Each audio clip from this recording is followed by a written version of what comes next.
लिखना हो तो कहाँ तक आएगा? शाबाश, यहाँ तक किसका आएगा? 2 2 4 10 12 18। तो आप क्या लिखोगे? अर्गान 18। फिर कौन लिखोगे आप? 3D पहले, 3D 10। फिर क्या लिखोगे आप? 4s2 4p3। क्लियर? समझ आया? Yes sir.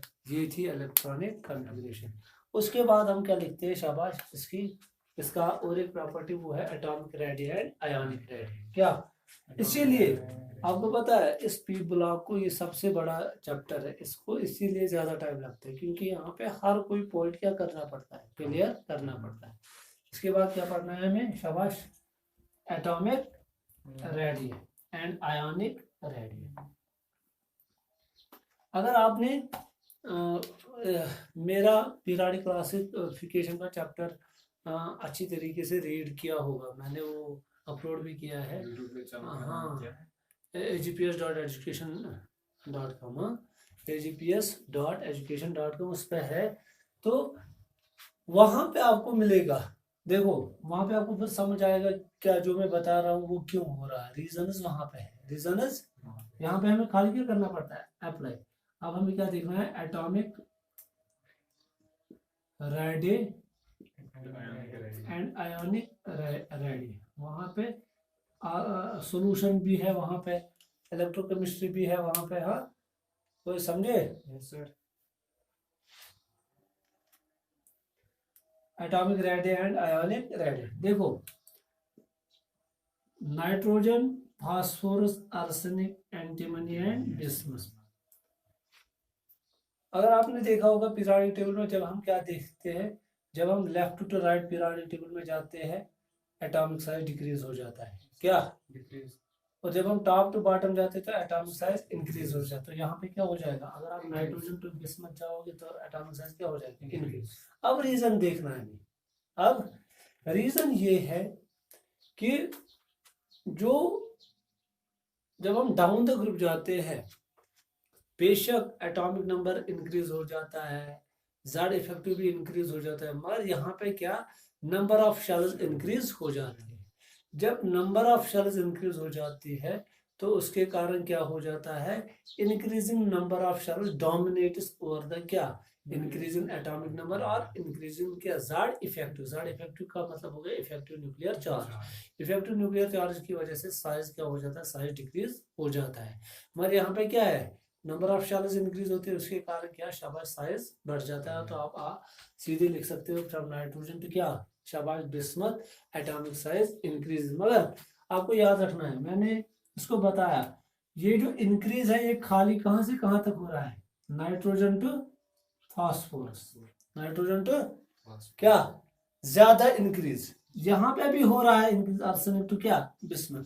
पर उतना ज्यादा जितना हम एक्सपेक्ट करते थे उतना नहीं हो रहा है। क्यों? आपको पता है रीजन क्या है इसके पीछे?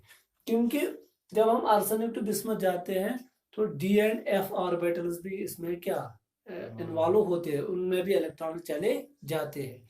एक कंसेप्ट हमने पढ़ा 11th में, D and F orbitals show poor shielding, poor screening. वो ज्यादा स्क्रीनिंग नहीं करते हैं। दैट मीन्स वो आउटर मोस्ट इलेक्ट्रॉन्स और न्यूक्लियस के बीच में ज्यादा रुकावट नहीं बनते। तो उसके कारण क्या हो जाता है? आउटर मोस्ट इलेक्ट्रॉन और न्यूक्लियस के बीच में अट्रैक्शन क्या बढ़ जाती है।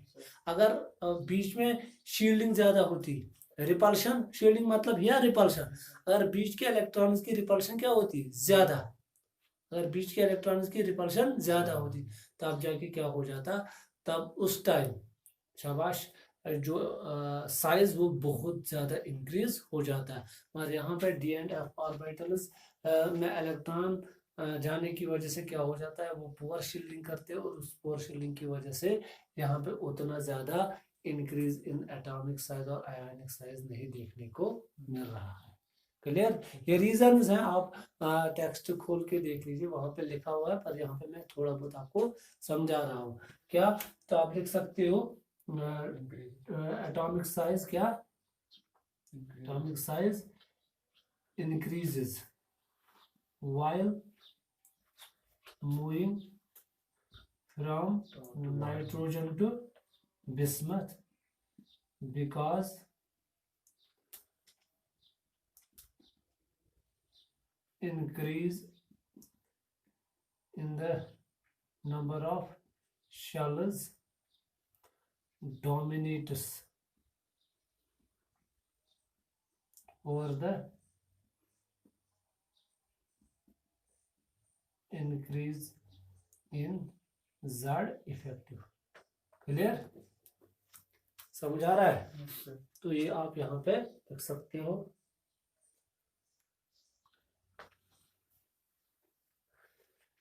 अब यहाँ से यहाँ क्यों नहीं हो रहा है ज्यादा? हाँ, क्योंकि आर्सेनिक टू बिस्मथ इसलिए ज्यादा इंक्रीज नहीं हो रहा है. हाँ, बिकॉज क्या शाबाश D and F orbitals get completely filled during क्या?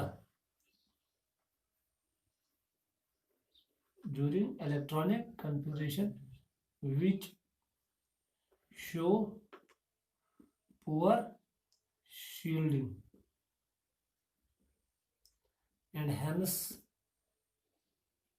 shabash force of attraction between nucleus and outermost shell electrons increases. आएगा का समझ? पूरा का आया समझ ना? समझे आप? ये बहुत आसान है, थोड़ा बहुत मैंने इसमें लिखवाया. अब उसके बाद क्या आता है शाबाश? और एक प्रॉपर्टी है, वो है आयोनाइजेशन एंथैल्पी या ionisation energy. Clear? Ionic radius वही हो गया ना, एटॉमिक रेडियस है, दोनों के लिए सेम है. समझ आया? चाहे एटॉमिक रेडियस हो चाहे आयोनिक रेडियस. क्या हो गया? अगर आपने एक इलेक्ट्रॉन क्या गेन किया या तो सबसे पहले है आयन का बनता है. जब यह इलेक्ट्रॉन गेन होता है या इलेक्ट्रॉन लूज होता है. गेन करने पे भी क्या वही रीजन है ना? समझे? अब उसके बाद क्या लिखना है शाबाश? Ionisation energy. ये वैसे ही लिख रखेंगे, आयोनाइजेशन एनर्जी या आयोनाइजेशन एंथैल्पी. आयोनाइजेशन एंथैल्पी या क्या? Ionisation energy. सबसे पहले आपको पता होना चाहिए आयोनाइजेशन एनर्जी क्या होती है. ये वो मिनिमम अमाउंट ऑफ एनर्जी होती है जो हमें लगती है, जो हमें जरूरत पड़ती है. कब? एक आइसोलेटेड गैसियस एटम से, एक आइसोलेटेड गैसियस एटम से क्या? आउटर मोस्ट शेल से इलेक्ट्रॉन निकालने के लिए हमें क्या लेना पड़ता है? एक एलिमेंट का क्या? एटम. क्या लेना पड़ता है? एटम. किस फॉर्म में? आइसोलेटेड गैसियस स्टेट में.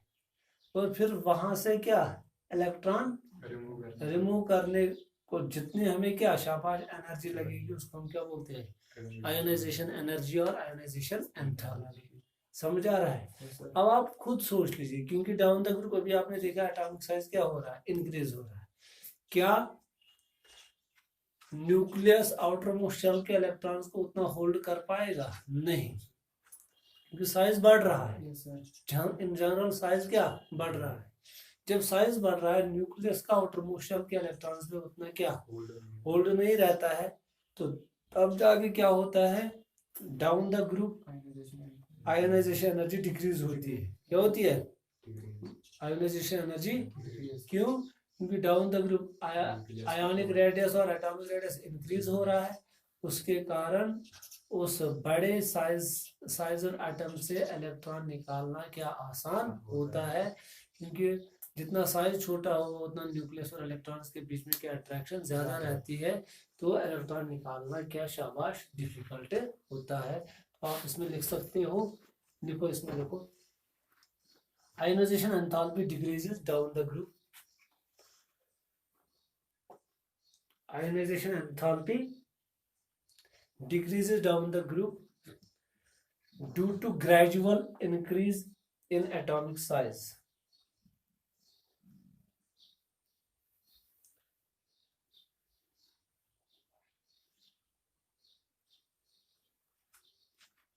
समझ आ रहा है? अब सवाल है, यहाँ पे एक इम्पॉर्टेंट क्वेश्चन बनता है.